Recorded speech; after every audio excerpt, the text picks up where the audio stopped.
Assalamu alaikum. My name is Abdul Hye. I am from Houston, Texas. I used to work for NASA Johnson Space Center.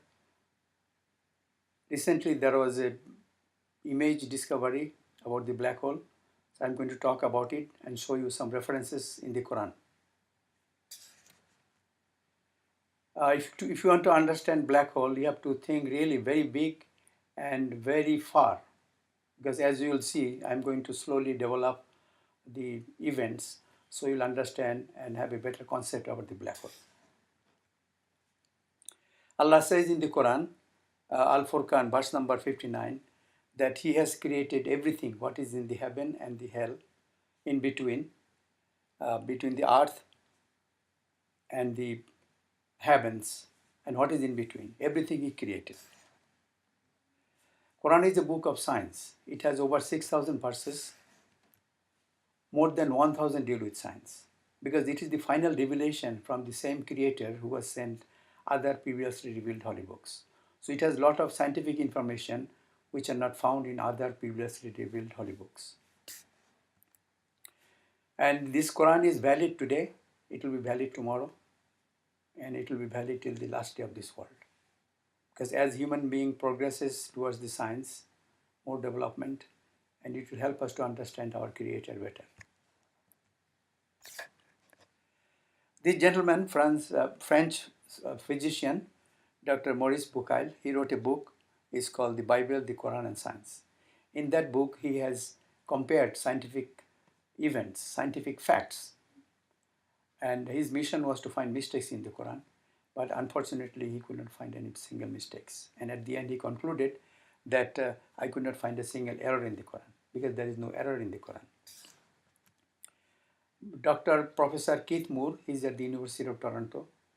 His research area is embryology, how a human being grows in the womb of his mother or her mother, or different parts of the body gradually forms. How this thing happens, that is his research area. And he's saying that he found everything from Quran. And he wrote a book, it's called Developing Human. This book is the textbook in medical school around the world. It has been translated into 8 languages. Because what he's saying in that book, that whatever he found in the Quran about embryology, all those facts and events he described. Like if you want to be a medical doctor, you have to know embryology. And in order to learn embryology, you have to go through that book. That's why this book is very important. And in that book, he has concluded that whatever he found in the Quran, which was revealed 1400 years back in the middle of a desert to a person who could not read, who could not write, could not have come from any other source except the Creator. It is not possible someone sitting in a desert 1400 years back to write those scientific mysteries which we discover today. It has to be from the Creator. That is his conclusion. In the same way, Professor Tejasen, he is at Chiang University, Thailand, Bangkok.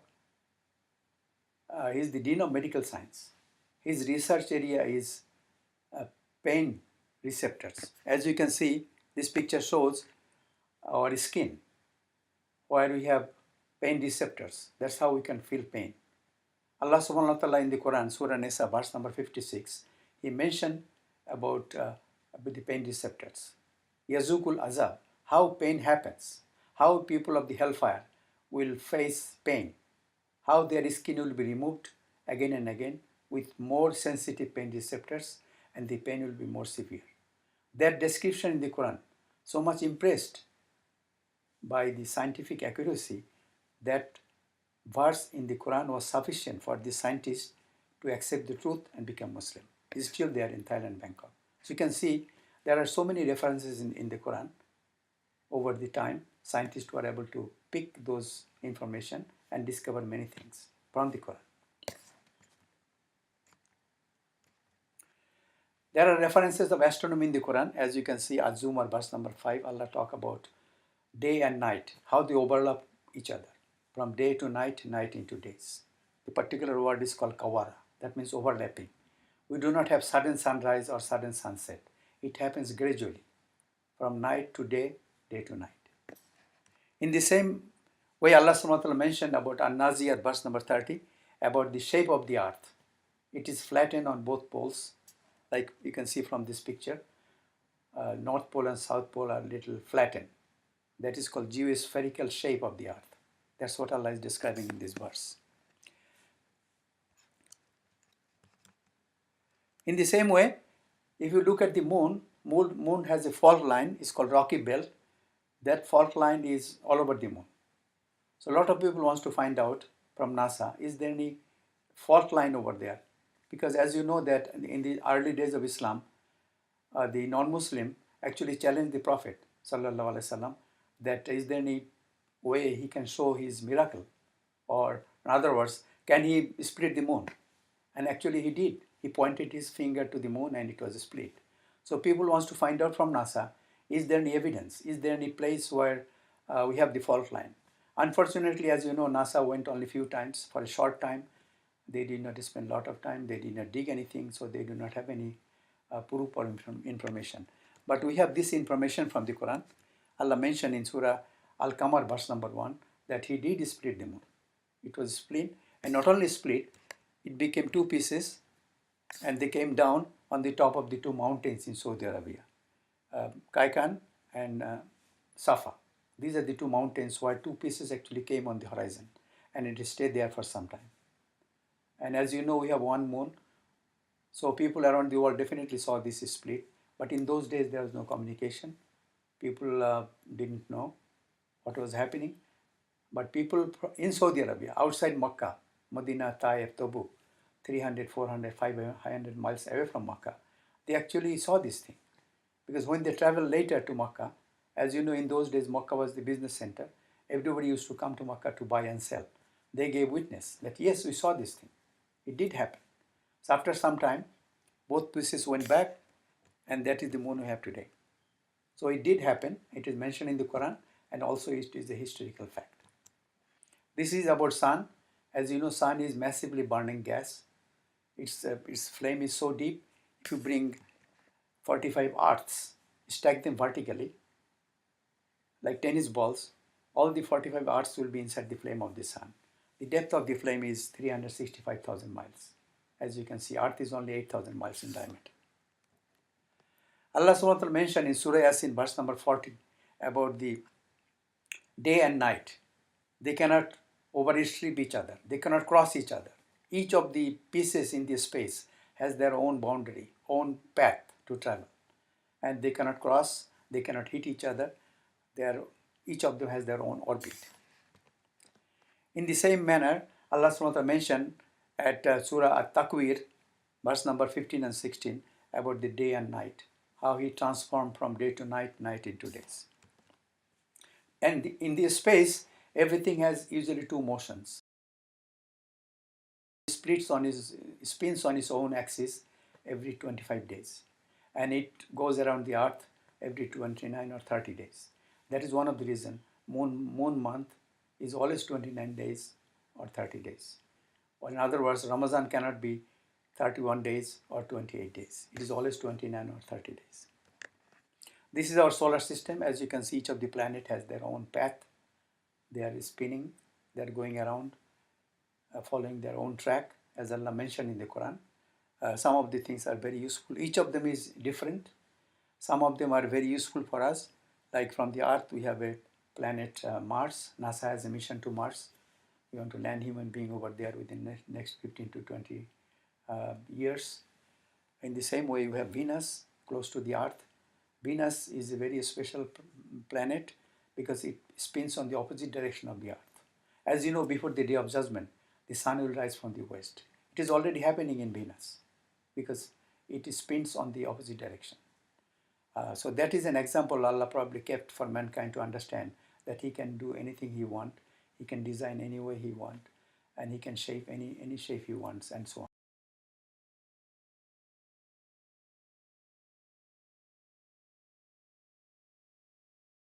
Look at this picture. This is the picture taken when astronauts landed on the moon, Apollo 11, 1969.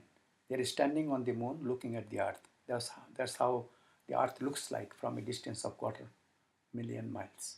But if you go far away from the Earth, the next picture, about 4 billion miles, and if you try to look at the Earth, where is the Earth? You cannot even find it. If you look at the center of the circle, that dot is the Earth. So you can see our existence in the vast universe is so small. Allah mentioned in Quran many places about the vastness of the space.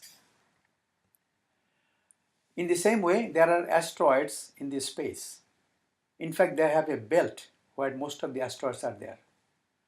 And once in a while, any asteroids can come down a little bit. Once it comes down, it is pulled by the gravity of the Earth. And when it comes to the atmosphere, most of the time they are burnt. Nothing reaches the Earth. But if it survives, it can make a big damage to the Earth. That is one of the theory that the dinosaurs were killed by the asteroids. That's why you can find their bones in the museum, but you cannot find them. So this is a picture, as you can see, one asteroid in 2013 survived, very small piece survived, and hit the Earth with a speed of 20 times the speed of sound. And it hit Soviet Union. And this picture shows that the scientists estimate that it came with such a powerful force, the equivalent of 30 nuclear bomb explosions. With so much energy, it entered into the atmosphere. Luckily, it entered into an area where there is no population, in Siberia. As you can see, that is the place where it hit, and it went underground. And the scientists were able to pick it up, and they measured it a couple of inches. So you can see a small piece, 5 to 6 inches, when it entered into the atmosphere and hit the Earth, it has so much force to make a big impact.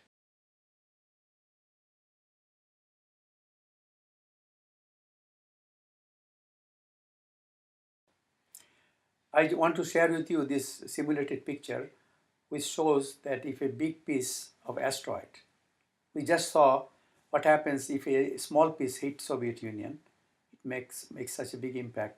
So how about a little bigger piece, like 150 miles in diameter? This is a simulated picture. Scientists estimate that if it hits the Earth, say Pacific Ocean, it's the largest ocean, it is almost 7 miles deep, deeper than the Mount Everest. If it hits the Pacific Ocean, what will happen? Scientists show from this video, as you can see, there is a tremendous impact. All the water of the Pacific Ocean will spill over. The whole Earth will be transformed into a ball of fire. Everything will be burning continuously for billions and billions of years. That is one of the theory that the scientists believe, that Mars had the similar condition like we have on the Earth, and it was hit by the asteroids. So it was burning and burning for billions of years. Now it is cooled down. That is one of the reasons NASA has a mission to Mars to go over there and dig out and those areas where it is full of ice and see what is underground. Anything is left over there, or any history which you can learn from there. So as you can see, this asteroid is so massive, it can impact so massively, it can completely eliminate the human civilization, including the Earth, forever. So this is something we should know about it. It can happen anywhere, anytime, and it is only Allah subhanahu wa ta'ala who is saving us from those destructions.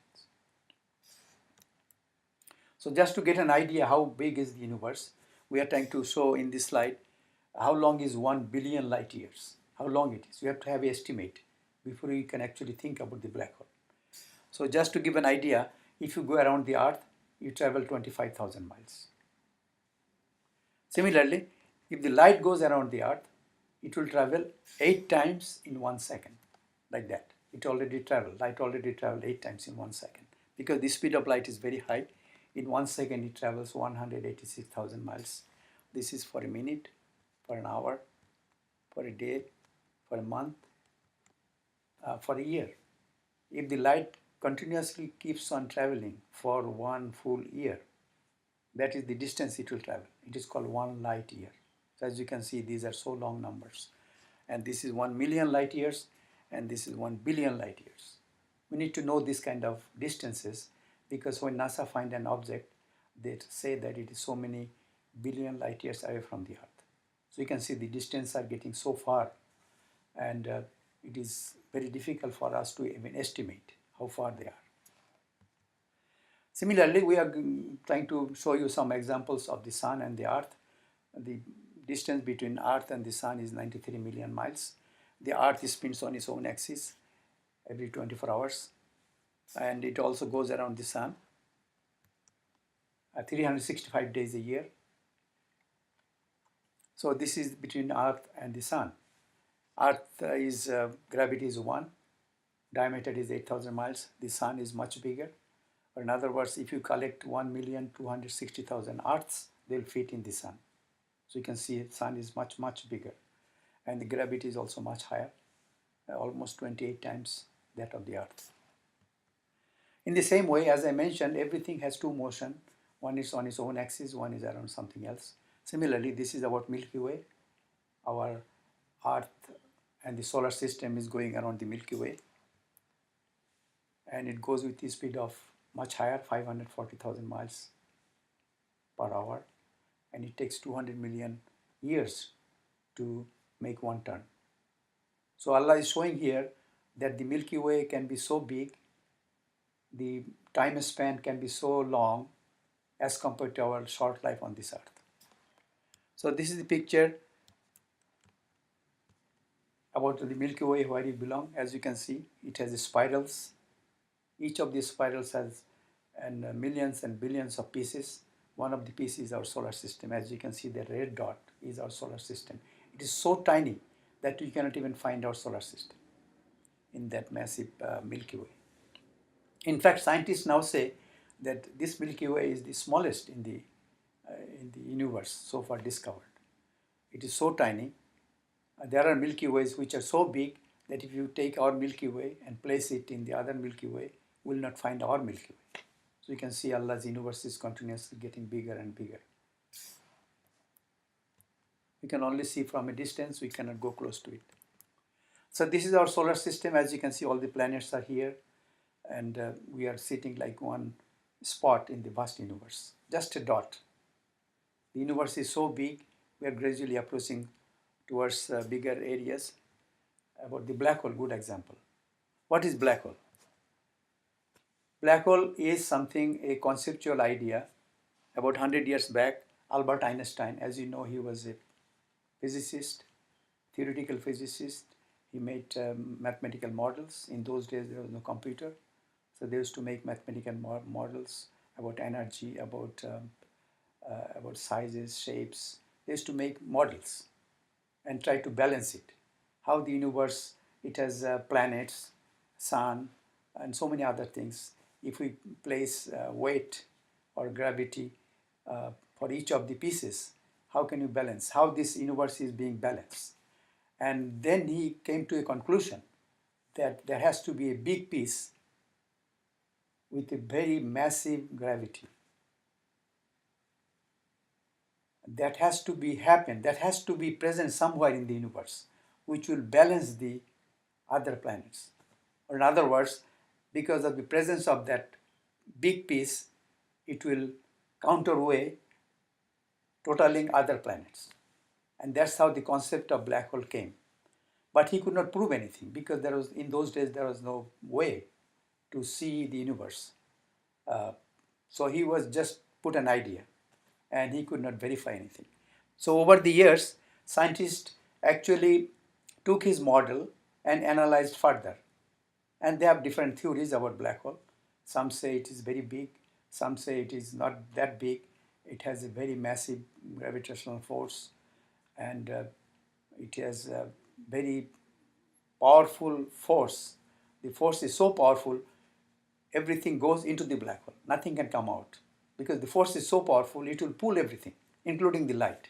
So that's how the concept started developing over the 100 years. And there are theories. Nobody has seen a black hole because you cannot see a black hole. It is like light. Light comes into our eyes, so we can see the shape, we can see the picture in front of us. But for the black hole, light goes into the black hole. It is so powerful that light is pulled. Even light can bend even. And it is pulled with the speed of light into the black hole. So you cannot see the black hole. How scientists know? Scientists over the time, as you can see, I'll share with you some of the pictures, that it has also extreme temperatures, very high and very low. Just to give an idea, this is our sun. We have estimated that the sun surface temperature is about 10,000 degrees Fahrenheit on the surface. And if you try to go inside the sun, if you can, there is estimate that The inside the sun, the temperature is 27 million degrees Fahrenheit. 27 million. Now, how do you know what is the difference between 1 million to 100 million to 1 billion? For us, with our knowledge, we cannot probably understand the difference, how severe the temperature can be. Only we can put some numbers and try to estimate how high it can be, how low it can be. Also, there is estimate that the black hole has a temperature in some areas. It can be as low as minus 460 degrees Fahrenheit. That is, if you study physics, you'll see that the lowest possible temperature scientists predict is minus 460, which is called absolute zero. So there are places in black hole the temperature can be as low as 460 degrees Fahrenheit. And high can be millions and billions of degrees Fahrenheit. There is no limit. So it is yet to be discovered before you put a number on that. And black hole has a lot of theories and concepts, as I mentioned. Anything is close by the black hole, it is pulled. It is pulled by the force of gravity, and everything goes into the black hole. Nothing can come out of the black hole. Anything goes into the black hole, it is gone forever. Where it is going, nobody knows. We don't have any theory even. Where it is going, how big is this space, where it is going, and it is yet to be discovered.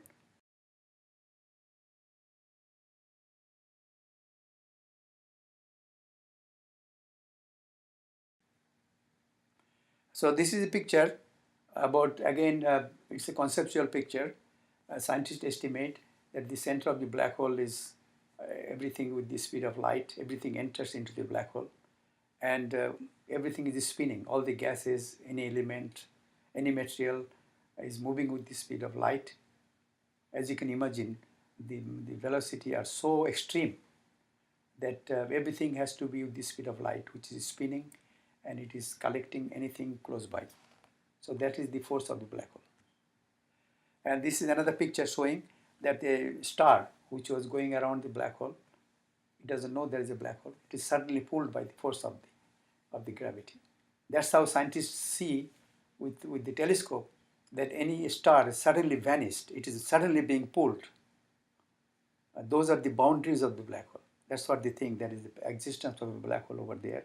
We cannot see, but you can see when any star is pulled by the gravity, by the extreme boundaries of the gravity of the black hole. Those are the areas where black hole starts. Now, how much gravity we talk about? This chart shows that in the Earth we have gravity is 1. If you weigh 100 pounds, it will be 100 pounds all the time. If you go to moon, it will be 1/6. If you go to Mars, it will be 1/3. Or in other words, if you go to Mars, if you weigh 100 pounds on the Earth, you will be like 33 pounds. I sometimes say that if you want to lose weight, go to Mars. You lose a lot of weight. You don't have to exercise. Just to make a point. Similarly, the sun, the gravity is 28. You will weigh 28 times because the gravity is much higher. So about the black hole, it is like infinity. We cannot put a number on the gravity of the black hole. It can be so massive, so long, so big, we have no number. So how this picture was made? This is the first time the scientists were able to physically make a picture. I want to share with you, it happened last month in April in this year, how it came into reality. First of all, it took 2 years, about 200 scientists around the world, and they stationed themselves in 8 telescopes in strategic locations around the Earth, including one in Antarctica. So they placed in such a place from where they can actually see the what you call radioactive light of the black hole.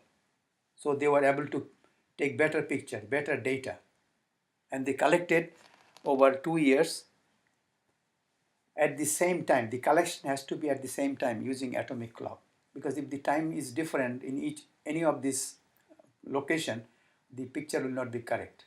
So they used 8 massive telescopes, 8 locations around the Earth, and collected radio frequency at the same time. And then they were able to transport those data, like in the form of hard drive. It cannot be transferred with the internet because it's so massive. They actually have massive planes which were carrying those massive hard drives, all the data in one place. Last one came from Antarctica 6 months back, and they were able to connect those data from those 8 telescopic data, and they were able to create a picture. That's what we see now. That is the first time the scientists were able to create a picture of a black hole. Not direct picture, it is a picture from the data of the radio frequencies which is being emitted from different segments of the black hole. And they were able to create a picture based on this data, which you can see on this presentation. So it is something new because previously nobody has any idea how the black hole will look like. This is the first time actually you can have a picture of the black hole. So it is not the actual picture of the actual black hole, but it is the simulated picture of the data collected by those 8 telescopes over 2 years. That's how we can see it, and we can try to understand about its appearance. Now, it has a lot of good things we need to share with all of you. First of all, the Earth. If you look at the Earth, it is only 8,000 miles. If you look at the Sun, it is 860,000 miles. It's much bigger, as I mentioned earlier. So the size of this black hole, how big it is. If you look at the picture, it looks like such a cool picture, but the scientists estimate that its size is 25 billion miles, the diameter. Or in other words, to give you a better perspective, if you collect 3 million Earths, we have only one Earth. If you collect 3 million Earths and put them in one place, one enclosure, that is the size of this black hole.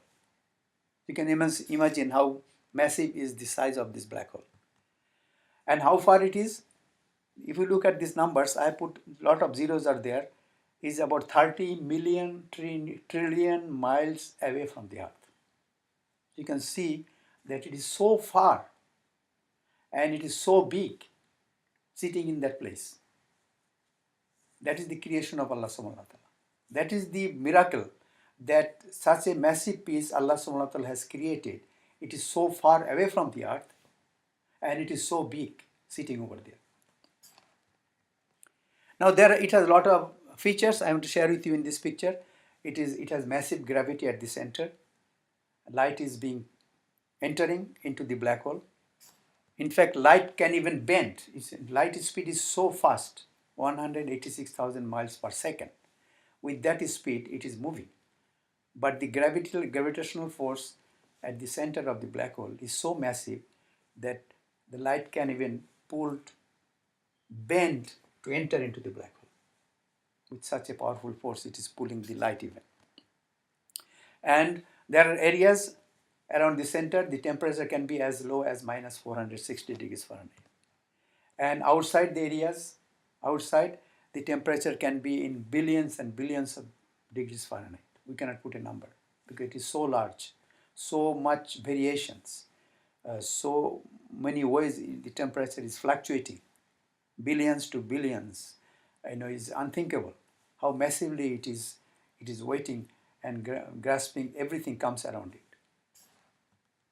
And there are some areas where it is releasing even gas, little by little, like burping, like when you eat, you burp. So similarly, this is so massive, it is also picking up everything, but also something is releasing back into the surrounding. But most of the areas are moving with the speed of light. So this opens some new areas for the scientists to even understand, even to think beyond our thinking. First of all, it has magnetic force. We know it is very high, but how high it is? What is the number? Is it 1,000, 1 million, 1 billion? There is no number. It is something new we need to understand. Similarly, speed of light. We know the speed of light. Can the light speed be higher? Is there any way the speed of the light, is there anything in this vast universe Allah created, the speed can be higher than the speed of light. That is new. A low temperature. We know physics says the lowest possible temperature is minus 460. Can it be lower? How low it can be? It opens new areas. Similarly, higher temperature. How high it can be? Billions, 100 billion, and there is no number because we do not know how high it can be. These are the areas scientists are puzzled. Also the size, how big black hole can be. We just found one.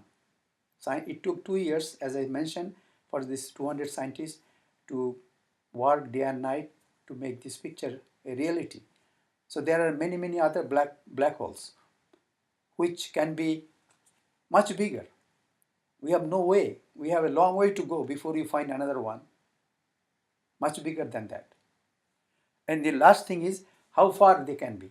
We only found this one at a certain distance. There are black holes which can be further away from the Earth, further away, which will take probably hundreds of years of time to collect those radio frequency before you can even imagine to conceive a picture of that black hole further away from the Earth. So these are the areas which are opened up and we don't have answers.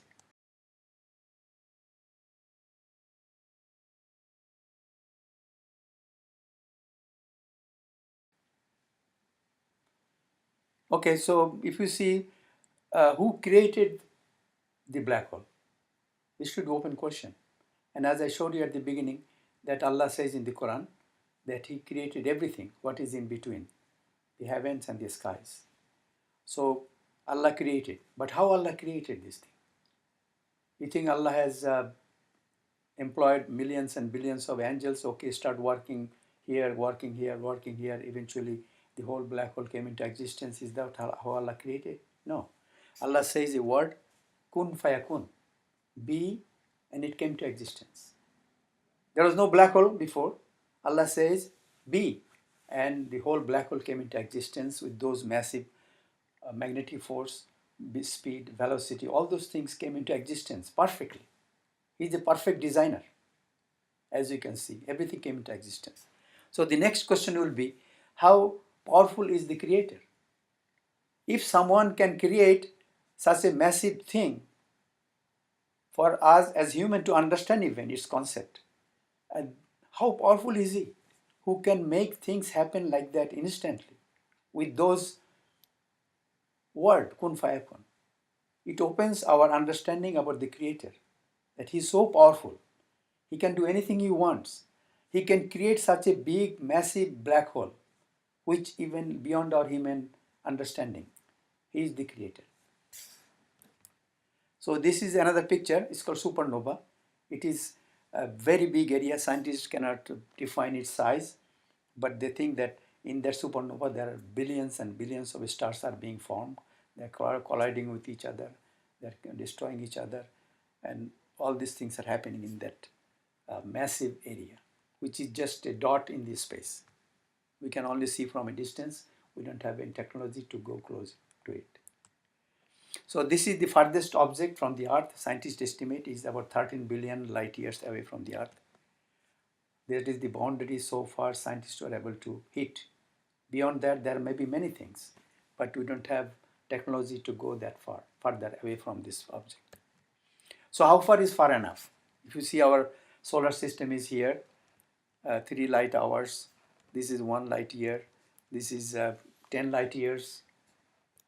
This is a Hubble telescope can see up to 100 million light years. And then we have 1 billion light years and beyond that. So you can see the boundary has no end. We don't know what is the end of the boundary. So just to give an idea, how big is the first sky? This is the shape, say, and how big it is. What is its size? We don't have any idea. We don't have any means even to guess about this distance. And how big is the wall which is holding the first heaven? We don't have technology. We don't have any information. We don't know simply. But Allah mentioned in the Quran, this is one place, Ad-Dariyat, verse number 47, that He created this space, He created everything, and everything moves There's a particular word is called musiun. Something continuously expands. Something continuously rotates and expands. That is the musiun Allah subhanahu wa ta'ala is describing in the Quran. Stephen Hawking, as you know, he was a great scientist, and he predicted that the discovery of the expansion of the universe is just a great thing in this 20th century. But he did not know that Quran, Allah mentioned about the expansion of the universe before even human civilization were able to build a first telescope. So you can see Allah already mentioned those things in the Quran, and yet to be discovered. There are many things in the Quran yet to be discovered to understand Allah's creativity. In the Quranic verse, there is another verse, Al-Anbiya, verse number 33, Allah mentioned about the planets, about every pieces are floating in each orbit. Everyone has their defined orbit. And they move continuously. The particular word is called Yazbahun, something which moves with rotation. That's how Allah is defining in this Quranic verse. That everything is rotating and also moving and expanding. And this is the last verse I want to share with you, At-Takwir, verse number 15 and 16. Allah mentioned that by the planets that move swiftly and hide themselves. This is a very scientific, mysterious word, swiftly and hide. Scientists don't know. Our scholars even thinking it has some hidden message about the black holes, but those areas yet to be discovered and expanded to understand what Allah is saying in this Quranic verse. As you know, there are 7 heavens. Allah mentioned in Surah Nuh, verse number 15 and 16, that there are 7 skies or 7 heavens. And these are the 7 heavens. As you know, in the early days of Makkah, Prophet ﷺ was in Makkah. One night, Angel Jibreel came and told him that Allah invited you. He want to talk with you, he want to show you. And they traveled to Jerusalem, they prayed with all other prophets, and they ascended the heaven like this. When they came to the boundary of the 7th heaven, Angel Jibreel said, Ya Rasulullah, I have to stop here. I cannot go any further. This is my limit. You have to go along. He traveled, and that spot has a name. It's called Sidratul Muntaha. Angel stayed there, and Prophet Sallallahu Alaihi Wasallam traveled. Allah showed him all the unknowns. What will happen in the grave? What will happen in the day of judgment? What is the reward of a good deed in the heaven? What is the punishment of a bad deed in the hellfire? He was shown all these consequences of the deeds, and he was sent back to the earth, and he was able to describe. So how to benefit most from Allah? What can you do? We have a short life in this world. So we have to, first of all, see whatever we see, we should think about Allah, that He created everything just like that.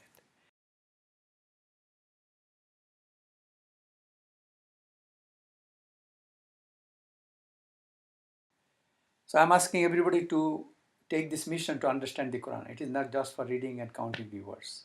To understand, invest our generation, our children, so that they can interpret the Quran. They can understand the scientific aspects of the Quran. The goal is to obey Allah and follow His Messenger Muhammad Sallallahu Alaihi Wasallam. And Shaitan is our open enemy. He is working 24/7. Our goal is to get highest reward from Allah by propagating Islam. Ballighu anni walaw aya. The Prophet said, convey from me even if it is a single verse. We are the followers of Muhammad Sallallahu Alaihi Wasallam. He is the last messenger. He is the messenger for the entire universe. It is our mission to convey his message. And that should be our legacy to leave. When we leave from this world, we should leave something which will benefit mankind. Like Imam Bukhari. He collected hadith. He created Sahih as Muslim. That is the book. Compilation of hadith is so useful till the last day of this world. Every human being will be able to learn hadith from that book. That is his legacy. What is your legacy? When you will be living, what is your living so that people can benefit? We should be thinking that way. And as I said, as science progresses, Quran will be more clear for the mankind. This should be our lesson from this black hole, that it open our mind to understand Allah's powers and authority much bigger and get better. Also, Quran is a guidance for mankind. It is there to understand the Creator. That is the focus of our presentation here. That He has sent Quran to understand Him better. It will help us as we understand science better. So for more information, I have this CD, DVD available. You can go online also. We have information on the page online, finalrevelation.net. You can see this presentation and get a copy and share with your family, with Muslim, non-Muslim, everybody, every mankind. They should know their Creator, how powerful He is, so that you can understand Him in better, obey Him better, follow Him better. So before we leave this world, we know our Creator, and we can fulfill why He sent us in this world. That should be our focus from this presentation. It is a lesson for all Muslims around the world to see Allah's creativity, His powers and creations, and that should be our goal. Jazakallah khair.